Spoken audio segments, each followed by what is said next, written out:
Hello friends, job 9X में आपका स्वागत है। आज हम लोग पढ़ेंगे कक्षा 11 का कार्बनिक रसायन, जो हम चैप्टर पढ़ रहे थे रेडॉक्स अभिक्रिया।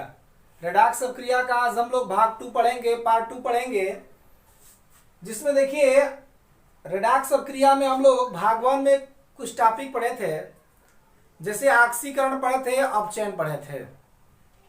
आज हम लोग पढ़ेंगे यहां पर आयन इलेक्ट्रॉन अर्ध अभिक्रियाएं एवं इसी में दूसरा है आयन इलेक्ट्रॉन समीकरण। तो यहां पर देखिए हमने अलग अलग टॉपिक लिख दिया है। सबसे पहले यहां पर लिखा है आयन इलेक्ट्रॉन अर्ध अभिक्रियाएं, और दूसरा हम लोग का टॉपिक है आयन इलेक्ट्रॉन समीकरण, या इसी को हम लोग कहते हैं आंशिक आयनिक समीकरण। तो देखिए सबसे पहले हम जानते हैं कि आयन इलेक्ट्रॉन समीकरण क्या होता है। इसे बतलाएंगे आयन इलेक्ट्रॉन अर्ध अभिक्रिया का परिभाषा बतलाएंगे कि इलेक्ट्रॉन त्याग करने तथा इलेक्ट्रॉन ग्रहण करने की जो प्रक्रिया होती है उसी को हम आयन इलेक्ट्रॉन अर्ध अभिक्रिया के नाम से जानते हैं। अभी हमने परिभाषा बतलाया कि इलेक्ट्रॉन त्याग करने तथा इलेक्ट्रॉन ग्रहण करने की जो प्रक्रिया होती है उसी को हम लोग आयन इलेक्ट्रॉन अर्ध अभिक्रिया के नाम से जानते हैं। उसी क्रम में अगला हम लोग का टॉपिक है आयन इलेक्ट्रॉन समीकरण, या इसी को कहते हैं आंशिक आयनिक समीकरण। इसको भी जानते हैं क्या होता है। इसमें बताएंगे कि जो आंशिक समीकरण केवल इलेक्ट्रॉन त्याग करने तथा केवल इलेक्ट्रॉन ग्रहण करने की प्रक्रिया को प्रदर्शित करता है, तो उसी को एक शब्दों में हम आयन इलेक्ट्रॉन समीकरण या आंशिक आयनिक समीकरण के नाम से जानते हैं। ये देखिए आयन इलेक्ट्रॉन जो आपका समीकरण होता है, इस समीकरण में ऑक्सीकरण या अपचयन दो प्रकार की आपकी प्रक्रियाएं प्रदर्शित की जाती है। ऑक्सीकरण और अपचयन दो प्रकार की प्रक्रियाएं प्रदर्शित की जाती है, जैसे कि आपको हम दिखला दे रहे हैं। देखिए यहां पर हमने लिखा है ऑक्सीकरण अर्ध अभिक्रियाएं। ऑक्सीकरण अर्ध अभिक्रिया क्या होती है और अपचयन अर्ध अभिक्रिया क्या होती है, इसको हम देखते हैं। जैसे देखिए यहां पर, जैसे मान लीजिए कि आपका Zn है,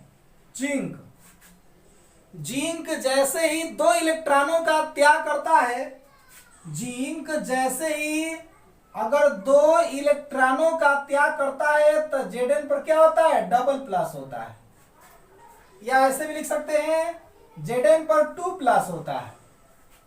तो ये जो आप समीकरण देख रहे हैं इसको ऑक्सीकरण अर्ध अभिक्रिया के नाम से जानते हैं। उसी प्रकार से आपका अगर सोडियम है, सोडियम ये भी जैसे 1 इलेक्ट्रॉनों का त्याग करता है तो Na पर क्या होता है, प्लस होता है। Na पर क्या होता है, प्लस होता है। तो ये भी आपका जो समीकरण होता है इसको ऑक्सीकरण अर्ध अभिक्रिया के नाम से जानते हैं। उसी प्रकार से देखिए अगर आपका Fe2 प्लस हो, अगर ये भी 1 इलेक्ट्रॉनों का त्याग करता है, अगर 1 इलेक्ट्रॉन का त्याग करता है तो यहां पर Fe पर 3 प्लस होता है। यानी कि आप जानते हो कि Fe2 प्लस को बोलते हैं फेरस आयन और Fe3 प्लस को बोलते हैं फेरिक आयन, जो कि आपको पीछे बतला दिया गया है। तो जो आपका फेरस आयन होता है जैसे ही 1 इलेक्ट्रॉनों का त्याग करता है तो ये फेरिक आयनों में चेंज हो जाता है। यानी कि ये भी जो रिएक्शन होता है ये ऑक्सीकरण अर्ध अभिक्रिया को प्रदर्शित करता है। उसी क्रम में एक और देखते हैं, यहां पर 2I- जिसको आयोडाइड आयन कहते हैं। आयोडाइड आयन जैसे ही 2 इलेक्ट्रॉनों का त्याग करता है, आयोडाइड आयन जैसे ही अगर 2 इलेक्ट्रॉनों का त्याग करता है तो यहां पर मिलता है हमको क्या, आयोडीन मिलता है।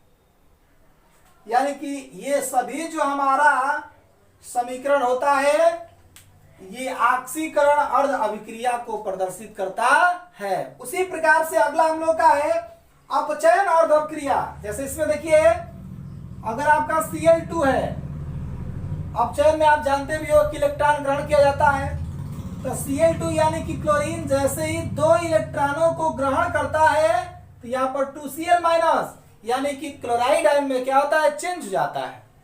उसी प्रकार से आपका अगर Fe3 प्लस यानी कि फेरिक आयन जैसे ही क्या करता है, 1 इलेक्ट्रॉनों को ग्रहण करता है तो ये क्या होता है जी, Fe2 प्लस में यानी कि फेरस आयन में चेंज हो जाता है।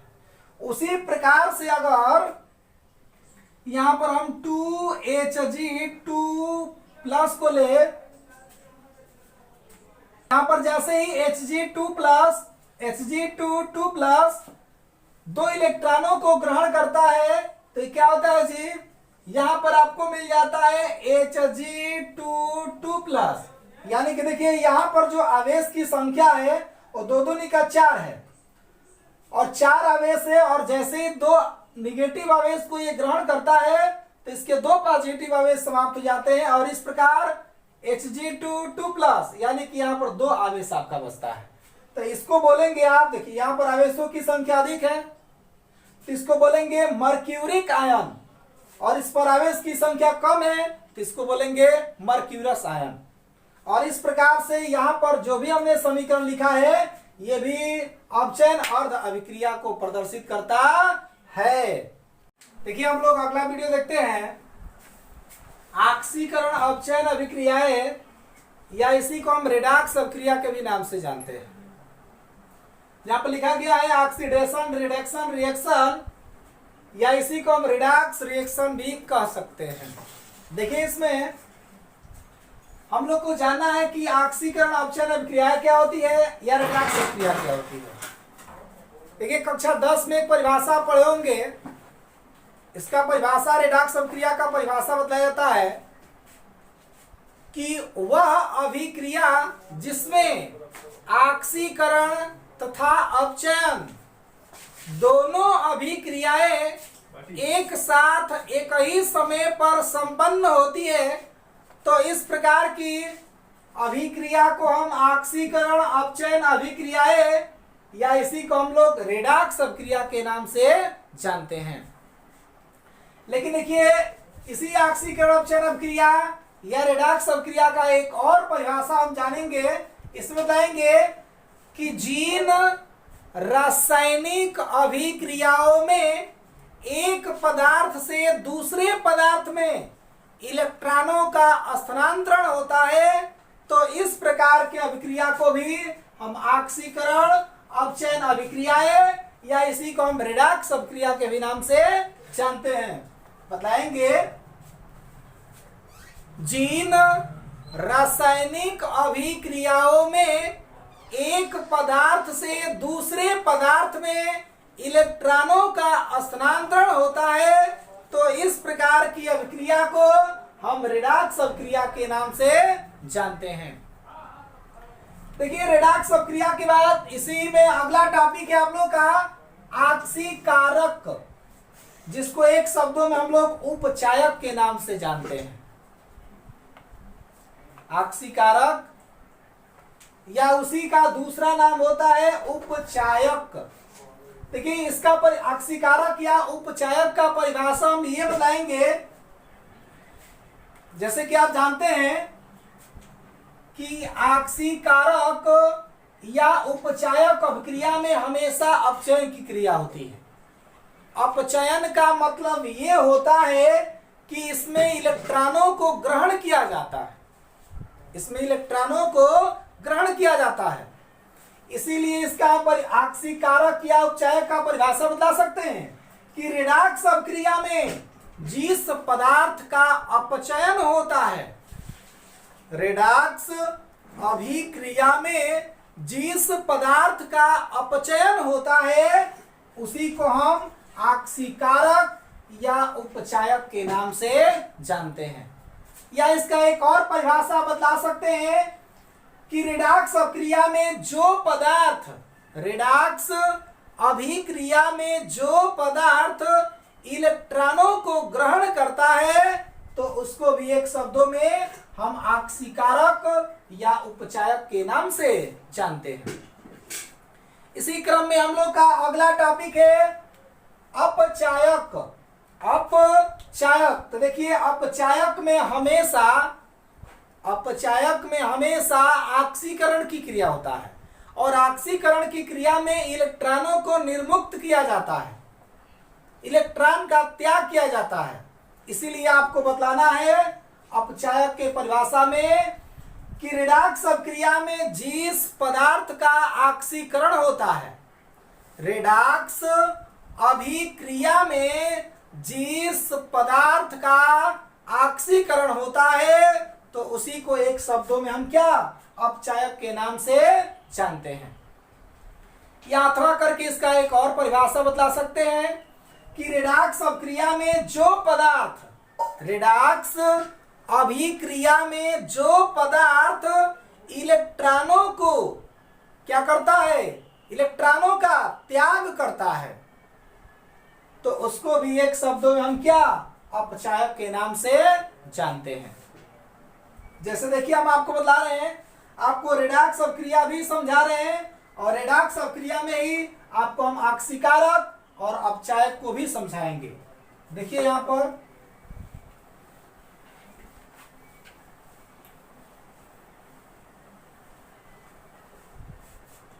देखिए एक एग्जांपल लेते हैं हम यहां पर। जैसे आपका एग्जांपल है 2Hg Cl2 plus SnCl2 is equal to Hg2Cl2 plus SnCl4। देखिए ये आपका समीकरण है। इस समीकरण में तीनों चीज आप जान जाएंगे, रेडॉक्स अभिक्रिया भी समझ जाएंगे, आक्सीकारक भी समझ जाएंगे और अपचायक भी समझ जाएंगे। देखिए ये जो हमने समीकरण लिखा है, ये जो हमने अभिक्रिया लिखा है, ये आपके आणविक समीकरण के रूप में है। किस रूप में है? तो आणविक समीकरण के रूप में। तो लिखेंगे इसको हम कि आणविक समीकरण को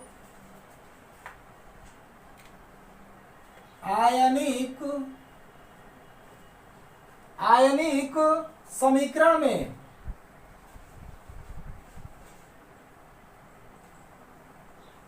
बदलने पर, चलिए बदल दीजिए। देखिए यहां पर Hg आपका मरकरी है। जो मरकरी है ये क्लोरीन के दो परमाणु के साथ जुड़ा है, यानी कि जब इसको आयनिक समीकरण के रूप में चेंज करेंगे तो आपका हो जाएगा 2 तो पहले से है, Hg पर 2 प्लस हो जाएगा क्योंकि Hg क्लोरीन के दो परमाणु के साथ जुड़ा है, इसलिए Hg पर 2 प्लस होगा। अब प्लस क्लोरीन के दो परमाणु है, इसको भी आयनिक रूप में चेंज करेंगे तो ये हो जाएगा 2Cl माइनस प्लस, फिर देखिए यहाँ पर SnCl2 है तो Sn आपका क्लोरीन के दो परमाणु के साथ जुड़ा है, इसलिए Sn पर होगा आपका 2 प्लस, फिर प्लस हो जाएगा 2Cl minus is equal to, फिर चलते इसमें Hg2 भी आपके क्लोरीन के दो परमाणु के साथ जुड़ा है तो लिख सकते हैं Hg2 2 प्लस और प्लस 2Cl माइनस प्लस, इसको भी चेंज कर दीजिए। Sn भी क्लोरीन के 4 परमाणु के साथ जुड़ा है तो Sn पर 4 प्लस होगा, यानी कि लिख सकते हैं Sn पर 4 प्लस और प्लस आपका हो जाएगा 4Cl माइनस। यहां पर देखिए एक चीज गलत हो गया। यहाँ पर क्लोरीन के दो परमाणु, देखिए आगे भी तो 2 से गुणा तो 2 2 का 4 होगा, यानी कि यहाँ पर हो जाएगा आपका 4 माइनस। इसको देखिए फिर आगे बढ़ाते हैं 2Hg2 प्लस और प्लस 4Cl माइनस और 2Cl माइनस, ये आपका हो जाएगा 6Cl माइनस प्लस लिख सकते हैं Sn2 plus is equal to, इसको लिखते हैं Hg2 2 प्लस और प्लस 2Cl और 4Cl, आपका हो जाएगा 6Cl minus plus SN4 plus. यहां से दोनों आपके क्या हो जाएंगे, कट जाएंगे, बचेगा क्या 2Hg2 plus plus SN2 plus is equal to बचेगा Hg2 2 प्लस और प्लस SN4 प्लस। इस तरह से ये आपको आयनिक समीकरण मिलेगा। यहां पर जो आपको समीकरण मिला है ये आपका आयनिक समीकरण है। इसको अगर चाहेंगे तो दो आयन इलेक्ट्रॉन समीकरणों में चेंज कर सकते हैं। इसको अगर हम चाहें तो दो आयन इलेक्ट्रॉन समीकरणों में चेंज कर सकते हैं। देखिए Hg वाले को इसके साथ लेंगे और इसको इसके साथ लेंगे। देखिए यहाँ पे लिखते हैं, यहाँ पे लिख देते हैं SN2 प्लस और इजिकल टू, और क्या है यहाँ पर SN4 प्लस है। लेकिन देखिए SN2 प्लस और यहाँ पर SN4 प्लस कब होता है, जब SN2 प्लस और दो इलेक्ट्रॉनों का त्याग करेगा तब जाकर के SN4 प्लस होगा। पहले से SN2 प्लस है, अगर SN2 प्लस और दो इलेक्ट्रॉनों का त्याग कर देता है तो एक इलेक्ट्रॉन का त्याग होता है तो एक को प्लस होता है, दो इलेक्ट्रॉन का त्याग होता है तो दो को प्लस होता है।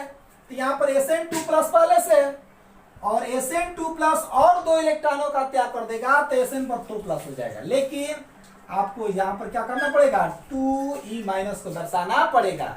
इसका मतलब ये हुआ कि SN2 प्लस ने दो इलेक्ट्रॉनों का त्याग किया है जिसके कारण SN पर क्या हो गया है, 4 प्लस हो गया है। तो इसको बोलेंगे हम, जैसे दो आयन इलेक्ट्रॉन समीकरण में ये पहला आयन आपका इलेक्ट्रॉन समीकरण है जिसको आप ऑक्सीकरण क्रिया बोल सकते हैं। क्या बोल सकते हैं, ऑक्सीकरण क्रिया।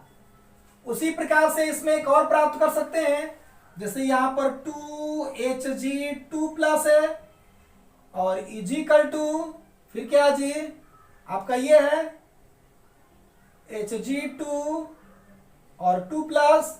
तो देखिए यहां पर इसके आगे भी दो है तो आवेश से गुणा कर देते हैं इसमें, तो दो दो का 4, यानी कि Hg का कितना आवेश है, 4 आवेश है। और यहां पर Hg पर 2 प्लस है यानी कि 2 आवेश है। यहां पर 4 आवेश है, यहां पर 2 आवेश है। तो 2 आवेश कब होगा, जब ये Hg2 प्लस दो इलेक्ट्रॉनों को ग्रहण करेगा। और जैसे ही Hg2 प्लस दो इलेक्ट्रॉनों को ग्रहण करता है तो यहां पर Hg पर क्या होता है, Hg2 पर 2 प्लस हो जाता है। यानी कि ये जो हमारा रिएक्शन होगा ये आपका क्या करेगा, अपचयन क्रिया को प्रदर्शित करेगा। क्या करेगा, अपचयन क्रिया को प्रदर्शित करेगा। तो एक और एक दो, तो दो आपके क्या हो गए, दो आपके आयन इलेक्ट्रॉन समीकरण हो गए। इस प्रकार से देखिए एक चीज और देखते हैं हम इसमें थोड़ा हम देख लेते हैं कि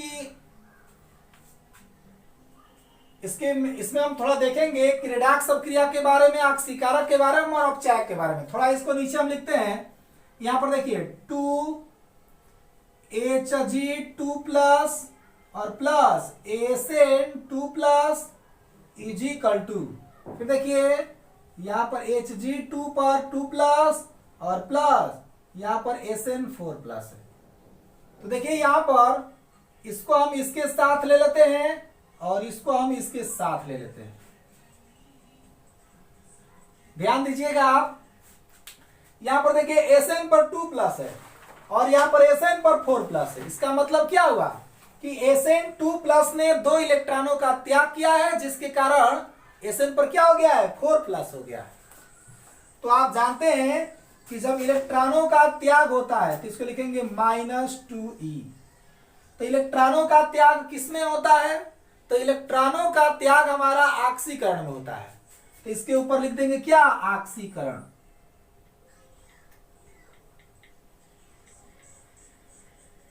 तो देखिए यहां पर Sn2+ ने 2 इलेक्ट्रॉनों का त्याग किया, तो यहां पर हो गया Sn4+।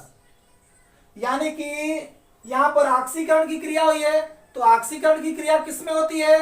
तो आपके अपचायक में होती है। अपचायक में हमेशा ऑक्सीकरण की क्रिया होती है और ऑक्सीकारक में हमेशा अपचयन की क्रिया होती है। तो यहां पर लिख देंगे क्या कि Sn2+ जो है ये एक प्रकार का क्या है? अपचायक है।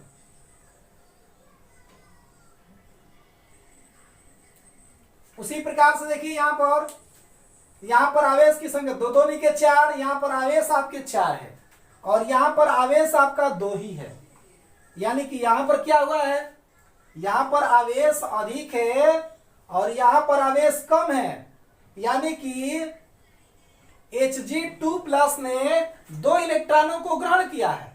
यहां पर देखिए दर्शाया गया है Hg2+ ने 2 इलेक्ट्रॉनों को ग्रहण किया है, और जब ग्रहण किया है तभी तो Hg पर 2 ही प्लस है। यानी कि 2 आवेश है, यहां पर 2 2 के 4 आवेश है और यहां पर 2 आवेश है। तो 2 इलेक्ट्रॉन को ग्रहण किया तभी तो 2 आवेश समाप्त हो गया, तो केवल 2 ही आवेश बचा। तो यहां पर क्या हुआ जी? अपचयन क्रिया हुआ। तो अपचयन क्रिया किसमें होता है? तो ऑक्सीकारक में होता है। यानी कि यहां पर Hg2+ जो है ये हमारा क्या है? ऑक्सीकारक है।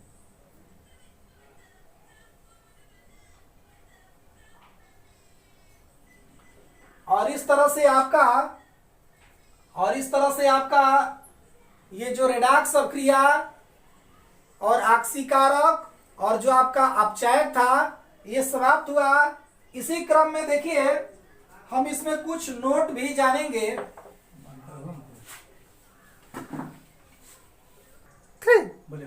देखिए हम नोट देखते हैं यहां पर। अभी हमने पढ़ा ऑक्सीकारक और अपचायक, उसके आगे हम नोट देखते हैं। इसमें जो पहला नोट है इसमें यह कह रहा है कि अभिक्रिया में ऑक्सीकारक इलेक्ट्रॉन ग्रहण करके अपचयित हो जाता है तथा अपचायक इलेक्ट्रॉन त्याग करके ऑक्सीकृत हो जाता है।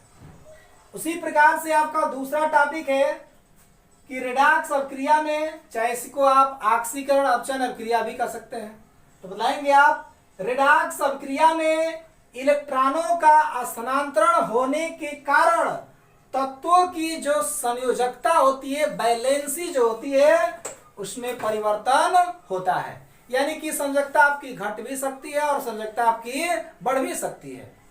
उसी क्रम में तीसरा टॉपिक है कि अभिक्रिया में जिस पदार्थ का ऑक्सीकरण होता है उस तत्व की जो संयोजकता होती है, बैलेंसी होती है, वो बढ़ जाती है, तथा जिस पदार्थ का अपचयन होता है उस तत्व की जो संयोजकता होती है वो आपकी क्या होती है? घट जाती है। उसी क्रम में चौथा टॉपिक है कि अभिक्रिया में ऑक्सीकारक के तत्व की जो संयोजकता होती है वो घटती है। अभिक्रिया में ऑक्सीकारक के तत्व की जो संयोजकता होती है, यानी कि जो बैलेंसी होती है, वो घटती है, और अपचायक के तत्व की जो संयोजकता होती है वो आपकी क्या होती है? बढ़ जाती है। इस प्रकार आपका जो नोट है वो समाप्त हो गया। कल इसके आगे हम लोग पढ़ेंगे समीकरणों को संतुलित करने के बारे में। आज के लिए इतना ही। धन्यवाद।